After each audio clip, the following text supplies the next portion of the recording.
परमेश्वर के नाम की स्तुति हो और उनके नाम की महिमा हो। प्रभु ने हमें एक और मौका दिया है कि हम प्रभु की उपस्थिति में आकर उनके उनके वचनों को सुन सके और सुने हुए वचन के आधार पर हम अपने जीवन में अपने मसीह जीवन को हम आगे बढ़ा सके। आज हम लोग भजन संहिता 139 से हम लोग सुनेंगे। भजन संहिता 139, उसके कुछ आयतों को हम लोग पढ़ेंगे और आज परमेश्वर का आत्मा हमसे क्या बात कर रहा है उसको हम लोग ध्यान से सुनेंगे। इसमें ऐसे लिखा है, Psalms 139। हे यहोवा, तूने मुझे जांच कर जान लिया है।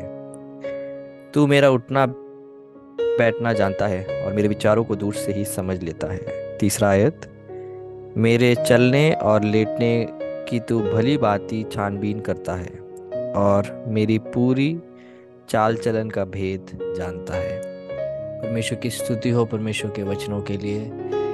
यहाँ पे भजनकार यहाँ पे परमेश्वर के विषय में एक अद्भुत बात बता रहा है जो आज के समय में हम मसीही लोग भूल गए हैं। ये कौन सी बात है जो आज हम मसीही लोग भूल गए हैं? वो ये है कि ये व्यक्ति पुराने नियम में होने के बावजूद ये परमेश्वर के विषय में एक अद्भुत बात बता रहा है कि प्रभु हमको दूर से ही जानता है, दूर से ही वो हमें जांच कर हमें जान लेता है कि हम कौन हैं।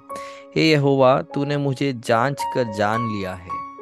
तो आज जब हम हमारे मसीह जीवन में जब हम जीते हैं, जो प्रचार होता है, जो शिक्षाएं होती है, उससे हमें ऐसा लगता है कि परमेश्वर हमारे जीवन को कलीसिया के अंदर ही देखता है। जब हम परमेश्वर की उपस्थिति में आते हैं तब प्रभु सिर्फ हमको उस समय ही हमें जांचता है, उस समय ही प्रभु हमारे पर अपनी नज़रों को लगाता है।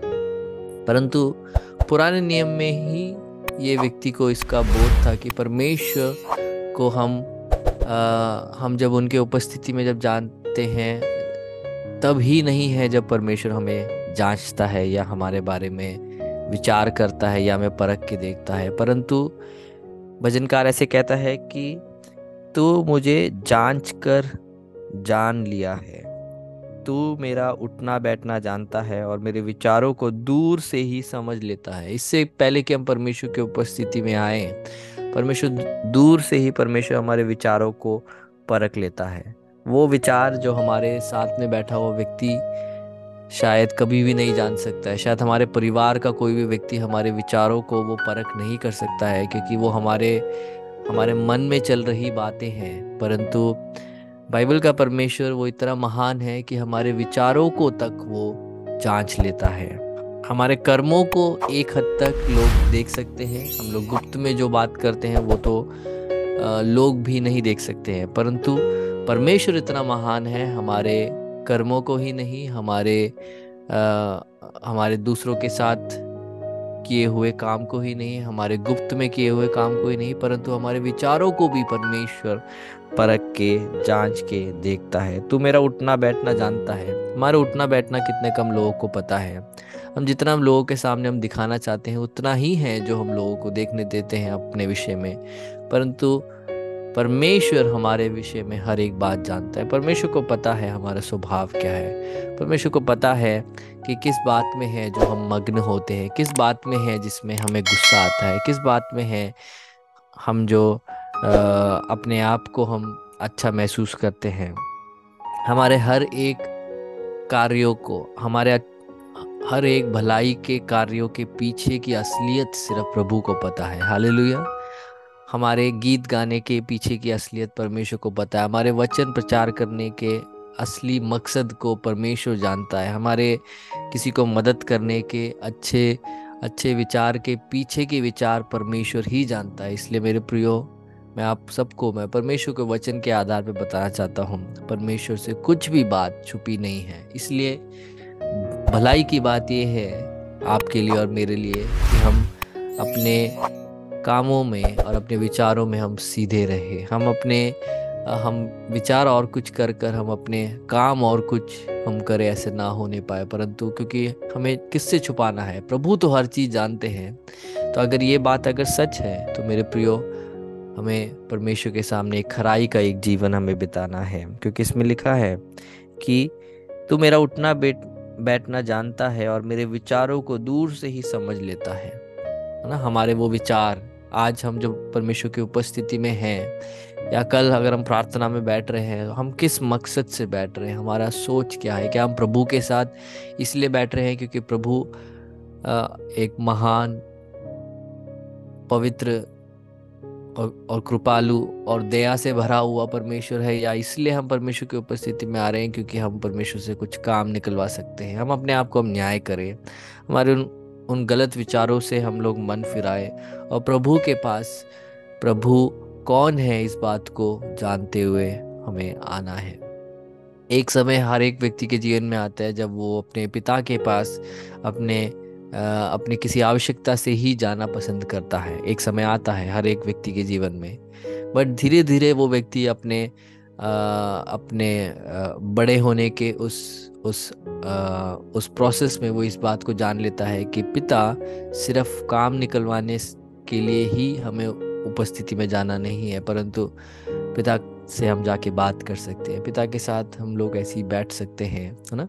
तो एक शारीरिक रीति से हम अपने पिता के साथ के हमारे रिश्ते इस तरीके से बदलते हैं, वैसे ही हमारे मसीह जीवन में भी आता है। जब हम मसीह में हम नए होते हैं, हम परमेश्वर की उपस्थिति में हमारे आने का जो जो सोच होता है वो बिल्कुल अलग होता है। और जब हम परिपक्व हो जाते हैं तो बाइबल के आधार पे अगर आप परिपक्व हो रहे हो तो आप परमेश्वर की उपस्थिति में आप काम निकलवाने के लिए आप आना छोड़कर आप परमेश्वर की उपस्थिति को महसूस करने के लिए, परमेश्वर के साथ के अपने प्रेम को व्यक्त करने के लिए, परमेश्वर की वास्तविक रीति में आराधना करने के लिए आप आओगे। परंतु दुख की बात है आज बिल्कुल उल्टा हो गया है कि परमेश्वर की उपस्थिति में लोग अपने पूरे हृदय से, पूरे मन से और बिना किसी खोट के, जब वो मसीह में नए थे तब आया करते थे, परंतु जैसे जैसे वो मसीह में पुराने होने लग जाते हैं तो वो परमेश्वर की उपस्थिति में उनका आने का मकसद अलग होने लगता है। पर मेरे प्रियो, ये सब सांसारिक बातें, इसका बाइबल से कोई रिश्ता नहीं है। परंतु बाइबल से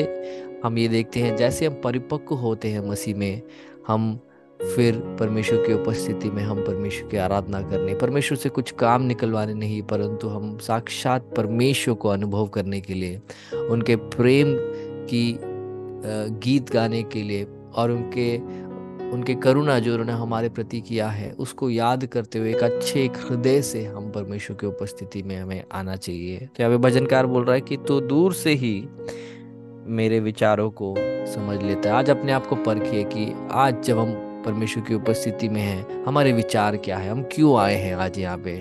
अगर वो बात अगर प्रभु अगर दूसरों से बांट दे तो क्या हमारी बेइज्जती होगी या हमारा इज्जत बढ़ेगा। आज अपने आप को आप न्याय करें। हम परमेश्वर की उपस्थिति में अगर हम प्रभु के अलावा अगर हम किसी भी एक बात से अगर प्रभु की उपस्थिति में आते हैं तो आज हमें मन फिराना है। हम प्रभु के उपस्थिति में एक ही मकसद से आना है क्योंकि प्रभु हमसे प्रेम करते हैं और वो हमारी प्रार्थनाओं को सुनने के लिए, हमारी आराधना को ग्रहण करने के लिए और परमेश्वर अपने महिमा को हमारे सामने प्रकट करने के लिए, ये सारी बातें हैं जिसमें कोई खोट नहीं है, जिसमें कोई कलंक नहीं है, जिसमें कोई छुपी हुई कोई बात नहीं है, परंतु सब सीधे हम परमेश्वर की उपस्थिति में हमें आना है। भजन का तीसरे आयत में बोल रहा है, मेरे चलने और लेटने को भी तू भली भांति छानबीन करता है और मेरी पूरी चाल चलन का भेद जानता है। तो हमारा चाल चलन और हमारे विचार, हमारा उठना बैठना सब प्रभु को पता है। हमारे माता पिता हमें नहीं जानते उस रीति से जिस रीति से प्रभु जानता है। हमारे पत्नी या हमारे पति हमें उस तरीके से नहीं जानते जिस तरीके से प्रभु जानता है। प्रभु जानता है हम वास्तव में कौन हैं। और काफ़ी बार मेरे प्रियो, परमेश्वर हमारे इन बातों को जानते हुए भी परमेश्वर अपने प्रेम को हमारे प्रति व्यक्त करता है। हालेलुया। परमेश्वर हमारे इन सारे बातों को जानने के बावजूद प्रभु अपने प्रेम को हमें दिखाता है। तो ये हम सबको एक नम्र होने का एक कारण बने कि प्रभु, आप जानते हो कि मैं एक मिट्टी ही हूँ, आप जानते हो कि मुझ में कमियां हैं, आप जानते हो काफ़ी बार मेरी प्रार्थनाएं मेरे लालच से जुड़ी हुई है कि प्रभु काफ़ी बार मैं आपके उपस्थिति में कुछ करने की जो ये चाहत है उसमें भी परमेश्वर मैं अपने आप को आगे करने की मैं कोशिश करता हूँ, ये आपको पता है प्रभु। तब भी प्रभु आप मुझे अपने बाहों में लेने के लिए, मुझे मार्गदर्शन फिर से करने के लिए, मुझे सुधार करने के लिए आप फिर से मुझे अपनी उपस्थिति में आने देते हो, अपने दासों को भेजते हो, वचन को भेजते हो, मेरे हृदय से आप बात करते हो। आज परमेश्वर अनेक लोगों के हृदय से बात कर रहा है कि हमारा जो सोच है परमेश्वर के प्रति वो बिल्कुल खरा होने पाए, हमारे प्रार्थना विषय में कोई गुप्त बातें ना होने पाए। हम अगर प्रभु के लिए कुछ चीज़ कर रहे हैं वो सही मन से हमें करना है, उसमें हमें कुछ भी और सोच कर, है ना, हमारे हम लोगों के द्वारा जाने जाए या हमारा नाम ऊंचा किया जाए, ये सारे जो गुप्त में जो छुपी हुई हृदय के अंदर जो बातें होती है सबको हमें दूर कर कर हमें यही प्रार्थना करना है, प्रभु लोग मेरे जीवन से आपको जानने पाए, और जो आपको जानते हैं उनके सामने मैं खराई का एक जीवन में बिताने पाऊँ। हम सब अपने आंखों को बंद करें और हम परमेश्वर से हम प्रार्थना करें। हम आज अंगीकार करें, आज जो हमने वचन सुना कि प्रभु मेरे मेरे चाल चलन को जानता है, प्रभु मेरे उठने बैठने को जानता है, प्रभु मेरे विचारों को दूर से ही वो परख लेता है।